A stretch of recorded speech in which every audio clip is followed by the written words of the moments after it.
So I think this is a great question. I'd love to talk about it in a more candid way. I think that phobias are aversions. When I think of biblically, the people that Jesus encountered and spent time with were people who are outcasts of society.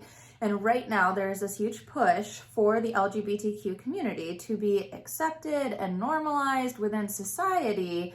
And they are still outcasted by the church. And so when I think of biblical times, I think of lepers, right? Like that was who Christ went and spent some time with. He healed them, he worked with them, and things like this. And so when I think of transphobia, homophobia, things of this nature, I think of aversion, I think of avoidance, I think of, different things like that. And that's not to say that I think that, avoiding drag shows or having a preference of what type of media we consume or things like that, I don't think that has to do with transphobia. Like we can have fundamental beliefs and pursue what resonates with us as individuals based on our experiences in our lives without being transphobic or homophobic. Like if I meet somebody that is transgender, I can clearly tell that they are, non-binary or whatever else. Like I'm not gonna pull my daughter away and be like, oh, we're going over here, and like not shake their hand and not meet them and talk with them and whatever, like treat them like a normal human being, because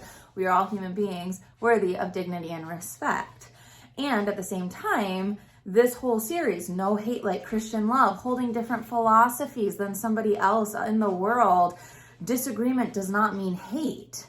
Right? Understanding is much greater than agreement. That if you're able to dialogue and be able to have these interactions with other people to say, I see where you're coming from, here's where I'm coming from, and then come to this place of mutual agreement to say, okay, I can see where you're coming from. I don't agree. You have a right to see the world that way that you see it. And it's not hateful for you to not agree with me.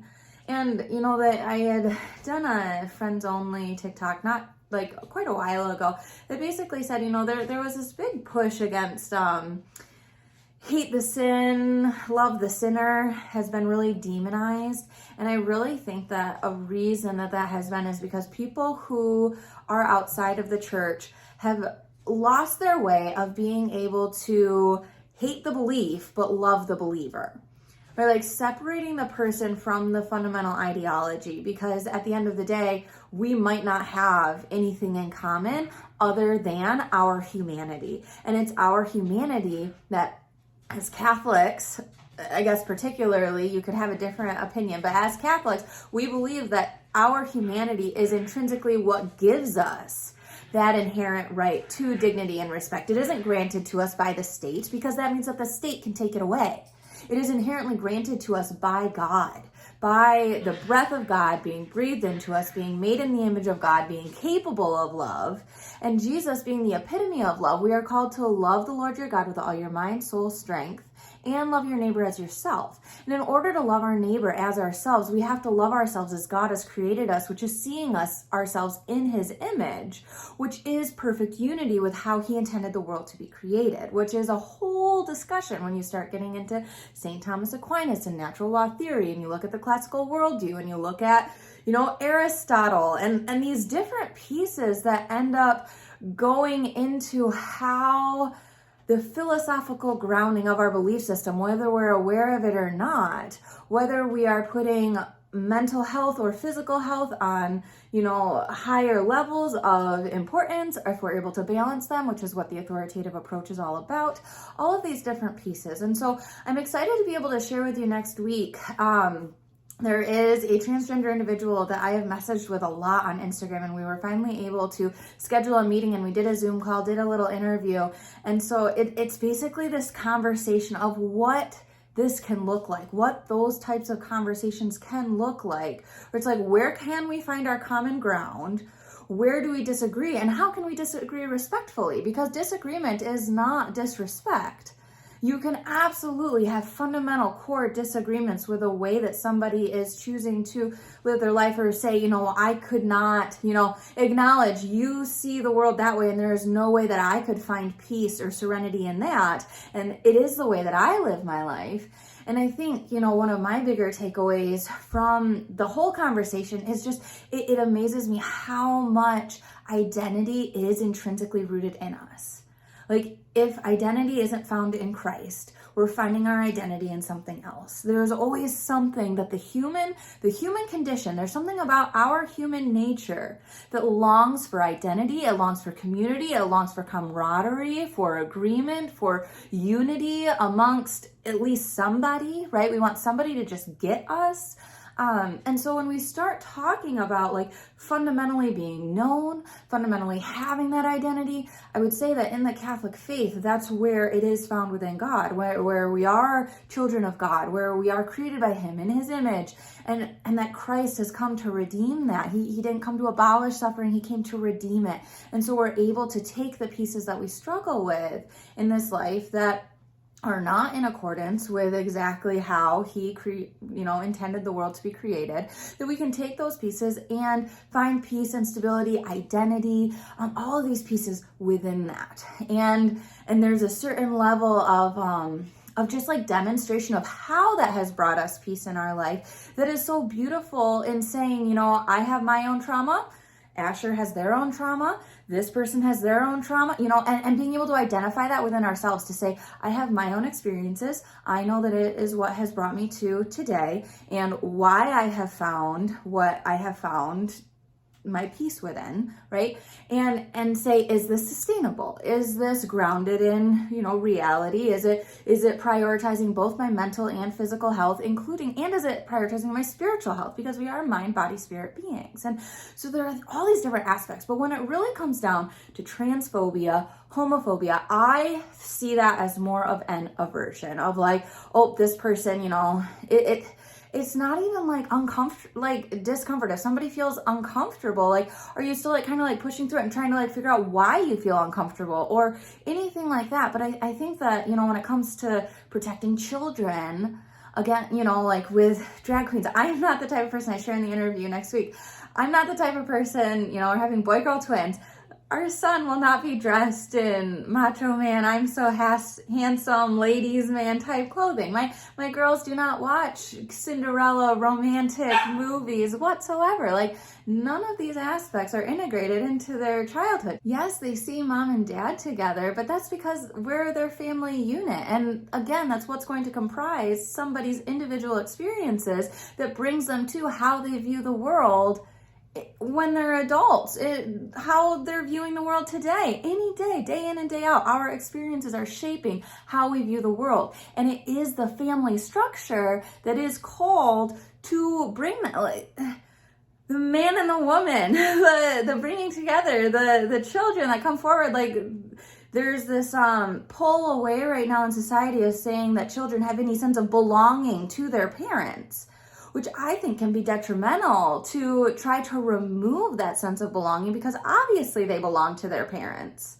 That's where they belong. And we want to be cultivating adults to be able to be healthy and mindful and slow to anger and patient and peaceful and gentle and all of these things. And in teaching discipline, teaching self-discipline, all of these different aspects that culminate into a well-adjusted adult human being. And part of that is allowing for different experiences in the world at an age-appropriate level that is discerned by the parents. Sexuality, I do not believe, has a place for a young child. I do not think that a child deserves to be confused about their gender. I believe that if a young girl wants to wear boy clothes and have short hair, she can do that and still be she, her, and still have that sense of identity of this is what your body is, and so this is how your identity is formed.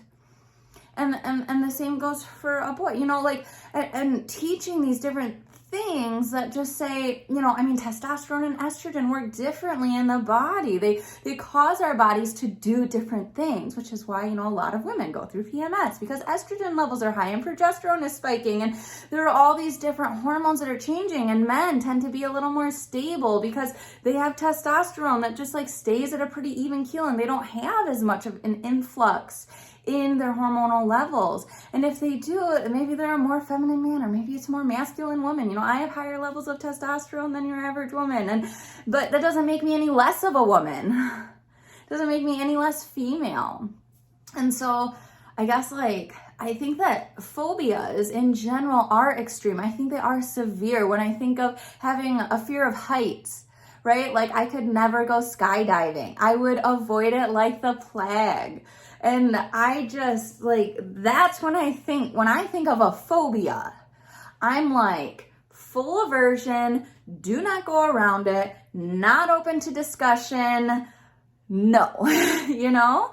And so it's just like, I think that some of these terms can get watered down, which can be really unfortunate because I think that it lowers the ability to have the conversations because you're just like, oh, well, I'm going to label you this certain thing because you're just obviously like, you think differently than I.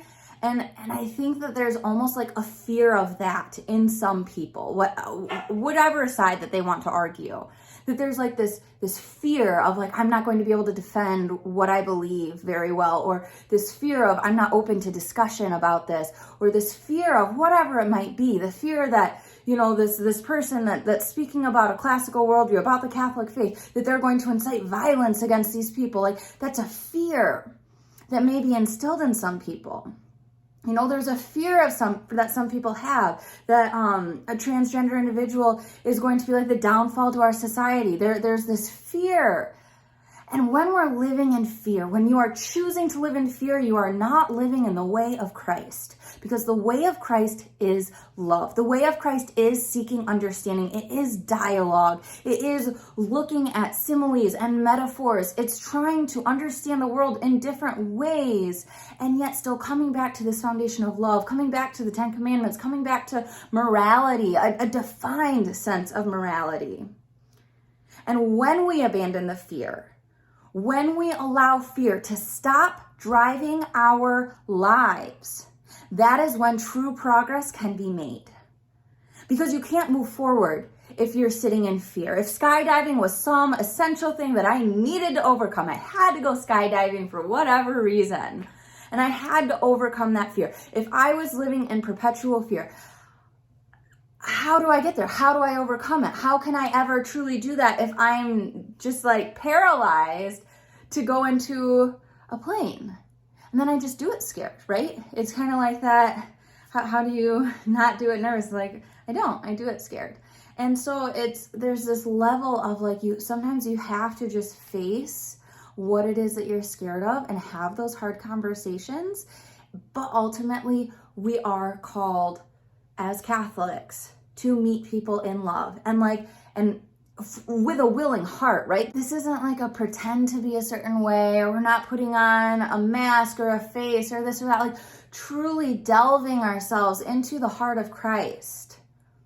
That's what it's all about. Reflecting our Blessed Mother's heart, reflecting the most sacred, the Holy Family, going into this with a spirit of, groundedness in what we understand to be true, while also understanding that everyone's walk does not look like our own. And there's a reason for that. That is another part of our human condition. So anyway, I've gotten this question a lot. I know I probably went on some tangents, which is what I have to do to fill space on a video. But I'm really hopeful that the interview next week with Asher is going to be just like helpful for maybe some people who have never seen that type of dialogue to take place, between a devout Catholic and a transgender individual, to be able to see like what those questions might look like, what the interaction may kind of go, just kind of going that route of what does it look like to be, firm in your own belief and understand, but also be seeking to understand somebody else. Because, how can anyone help me walk a path with you in any capacity if you're not willing to stop and help me understand your thought process? And if I have questions about that, and how can we even move forward together if we're not willing to talk about them, as hard as some of those questions might be? So I hope you'll tune in next week, and it will give you just like some insight into what both sides of the aisle might look like in this regard. But otherwise, I hope that answers your question, that, I firmly believe that we can disagree, I was being called transphobic and homophobic for so long. I was like, well, are you Christophobic? And that got a really big backlash. But it's like, you know, you clearly have a problem with Christianity. And like, if you're going to be throwing out these terms, like, I'm like, it only makes sense that it would come back the same way. Like, are you afraid that Christians are going to persecute you? Specifically Catholics, Christians, like people who don't agree with the ideology, people who don't agree with the movement, you know, and that doesn't mean that you can't agree with an individual making their individual choices, but, you know, there'll be more on that next week. So, but anyway, I guess those are my thoughts for today, and I hope it helps clarify. And if not, feel free to drop more questions below. I might do some shorts in response to some of the questions you guys have, because I am happy to dialogue. I always have been, and I always am in person too. Like, you know, yeah. So anyway, God bless. Thank you for tuning in today. This has been The Authoritative Approach, where love and boundaries meet, and I'm Allie Marie, and I look forward to chatting you with the comments and hope you just have a blessed day. Take care.